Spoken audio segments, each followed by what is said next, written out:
y en cambio en este lado está el grueso de la ciudad.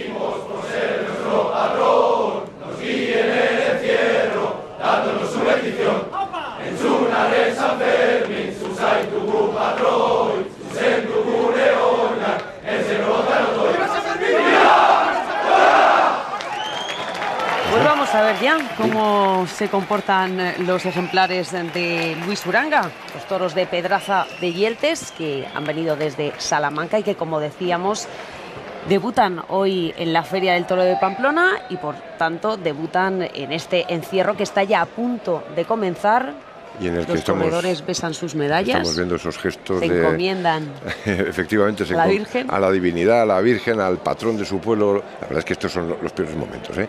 Luego veremos el ritmo cardíaco del corredor que lleva hoy nuestra camiseta. Ya el cuarto encierro.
Retírense a los burladeros.